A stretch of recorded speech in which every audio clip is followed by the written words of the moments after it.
WrestleMania 41. Man, I got so many mixed emotions built inside of me from WrestleMania 41.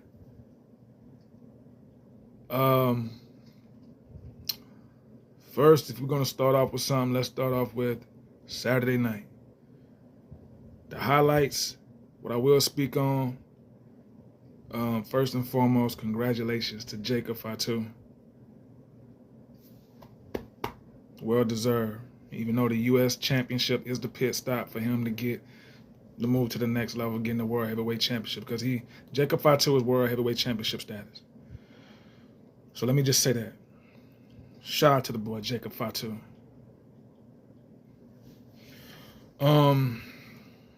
Let's get into the main event of Saturday on night one. And oh yeah, Jacob Fatu, my new favorite wrestler. So yeah. But anyway, let's start off with the triple threat on night one of WrestleMania between Roman Reigns, CM Punk, and Seth freaking Rollins. Now this match had a plot twist that I did not even see, and the fans themselves, they did not see this coming. And very shocking that we had Paul Heyman act like he was finna. It looked as if he was on Roman Reigns' side because he tried to like slide the chair in the ring, and CM Punk was looking like, who is he sliding to? Is he sliding to you or is he sliding to me?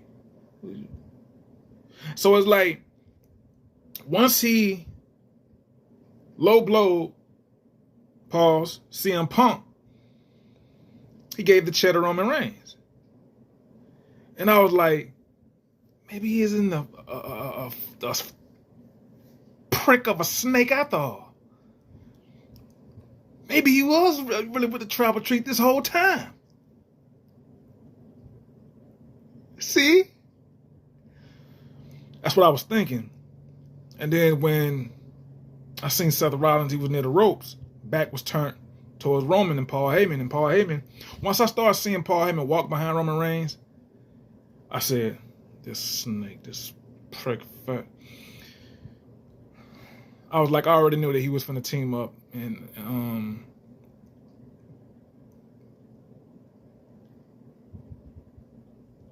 I already knew what was coming.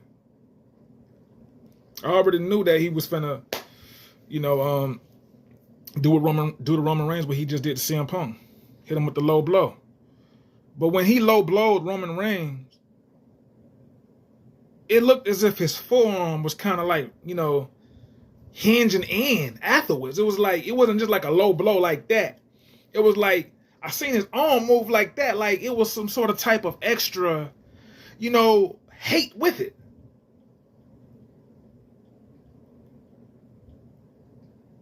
So for Paul Heyman to do this, just to show you that he's a snake, he holds no loyalty to nobody. He's a user. And Seth Rollins already know that he's a prick of a fat user. And he know he can't trust him either.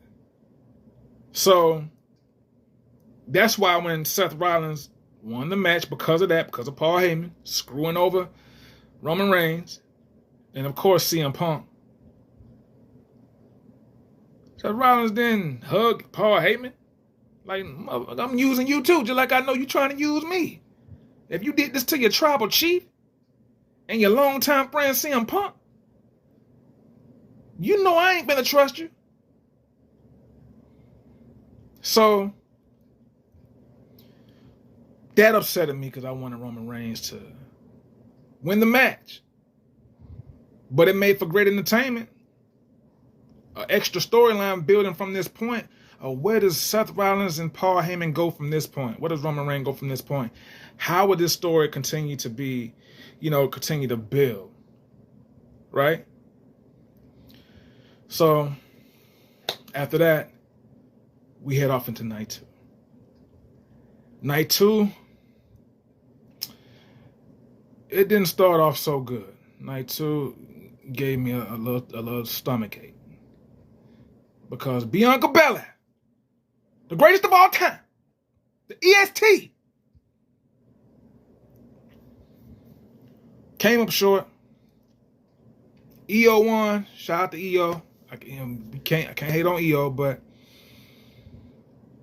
this has to be a title swap at some point. As much as I love EO as a person, because it seems like she's just a nice woman, but if you're not bringing no entertainment value along with the championship, what are you really bringing? I mean, yes, she's exciting when she's in the ring and she do high flying, but it's called World Wrestling Entertainment for a reason. And it's not based off of just wrestling. Because if that was the case, it wouldn't have been so many wrestlers that we knew that could wrestle that are no longer in the WWE because they couldn't entertain on the microphone.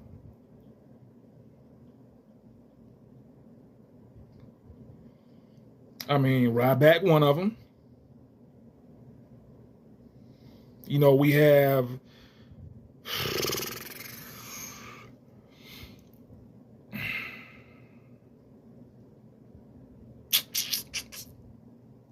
it's a list, but I just can't think of the names right now. I'm on the spot. Y'all Google, y'all know. Hey. So it would be a lot of wrestlers that would still be wrestling today if they was just more entertaining on the microphone. If they can only just talk, at least know how to talk on the microphone. Now, Jey Uso ain't that good on the microphone, but he's a Samoan. He's not going nowhere. Because the Samoan and the bloodline and that whole wrestling thing, it is thick. But I'm proud of Jey Uso. He won the championship, World Heavyweight Championship, and I want to see how he would go on from this point. How would Jey Uso be able to retain and still keep the fans' attention, along with him being the World Heavyweight Champion? How would he look, and how would he represent the title belt now that he's the champion? That's still to be seen. But shout out to Jey Uso. I'm proud of him. Congratulations. And I don't like how the way it ended, because I wanted it to end like at least with a pinfall. I feel like it was kind of disrespectful to Gunther for them to have him tap. Instead of just losing by pinfall, they had Gunther tap. I didn't like that. I didn't like that at all, man. Gunther is like too well respected to go out like that. At least let him pass out. Tap? But anyway, man, let me go on and get back to what I was talking about with Bianca. I don't even know how I get to that point. I don't even be talking about that for that long. But let's go back to the triple threat with Bianca Belair, Rhea Ripley, and Io Sky. The match was a good match. I just didn't like how the way that ended. I mean, with Bianca doing her finishing move and then Io coming out of nowhere, jumping off the top of the rope when she was supposed to be knocked out. But I thought about it like, okay, I get it. I get what y'all trying to do, WWE. I get it. Io never won a WrestleMania main event. This is her first WrestleMania main event. Damn. Okay, cool. I ain't no hater, but it's like, damn. It's always something. It's always some politics somewhere and some shit. And then I see the face of Bianca Belair at the end, and it was like, I'm finna switch up on heel on these motherfuckers. I'm tired of them playing with me. And that's why I feel Bianca Belair's heel turn is sooner than what we know. It's right around the corner. Don't know how far, don't know the distance, but it's right around the corner with her heel switch, because it feels like she's not getting the respect she rightfully deserves as being the EST, as being the greatest of all time, as being a fly girl. When you see her doing her little skip down from the entrance, and I'm gonna just keep it at that because that's a married woman. But I mean, listen. Anyway, When I seen her face at the end, I was like, man, it looked like it's a mix of a bunch of emotions, like anger, pissed because it shouldn't have been Rhea Ripley in the triple threat from the get-go. They just threw Rhea Ripley in there, and it just didn't make no sense. That didn't make no sense to me. Because Rhea Ripley lost against Io fair and square because she decided to want to get distracted by Bianca Belair. Right? And that was on Raw. But see, this is what they did. I think they try to call themselves being slick. They want to be like, okay, let's give Rhea a rematch on next week on Raw. And this is before WrestleMania, of course. So then when that happened the next week on Raw, they said, okay, let's give it a little spice. Let's add Bianca Belair as a special guest referee.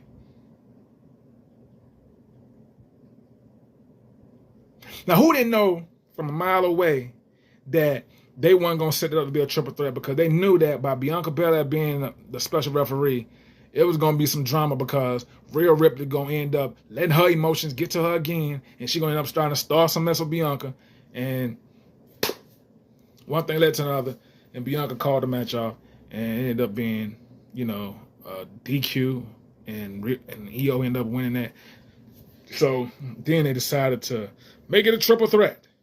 Let's give Rhea Hogan another chance. Now I'm trying to figure out why they call Rhea Ripley Rhea Hogan. I was just still trying to figure out that. Did she say nigga and I ain't hear about it yet? Or is this something that I'm missing? Did she say nigga?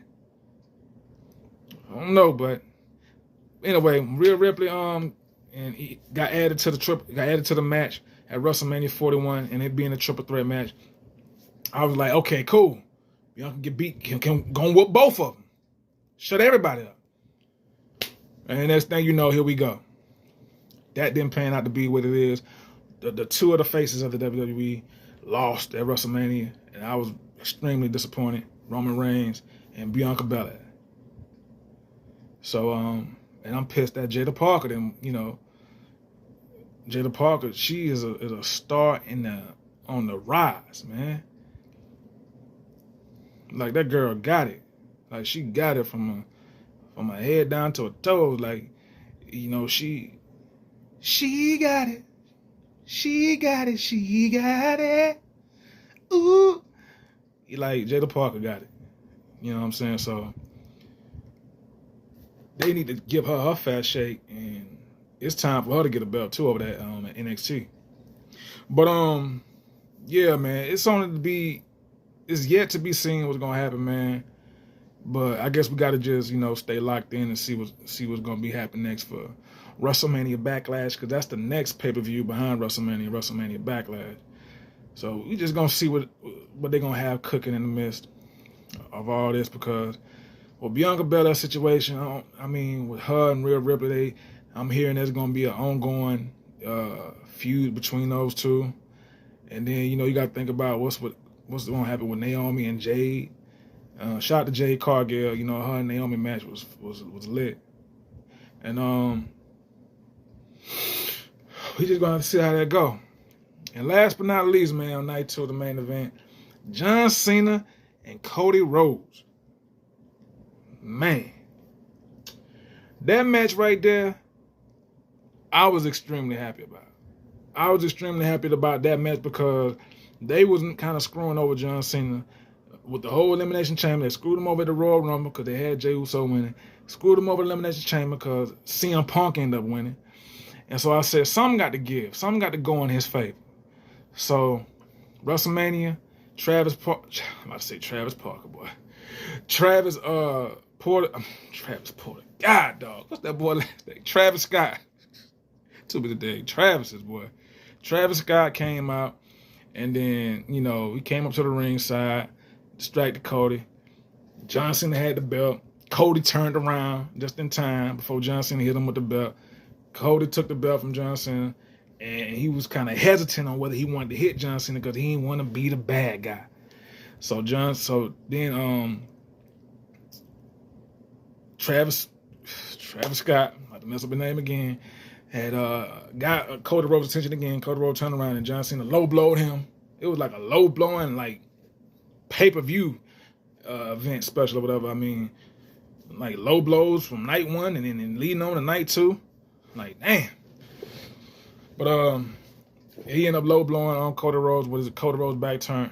Ended up hitting him with the attitude adjustment and winning the match and being the 17th time, WWE champion. So shout out to John Cena. That was fire to me. I'm so happy that John Cena won. And John Cena said by him winning the belt, this is gonna be a start over for the WWE. Whatever that means, I can't wait to see. Cause this is a different John Cena, cause he pissed. And he is ready to make his final whole run with the championship, because he's gonna retire with the belt before he leave out of the wrestling or whatever. So I just want to know what he got under his sleeve, man. It's gonna be crazy. So we're gonna have to see. And yeah.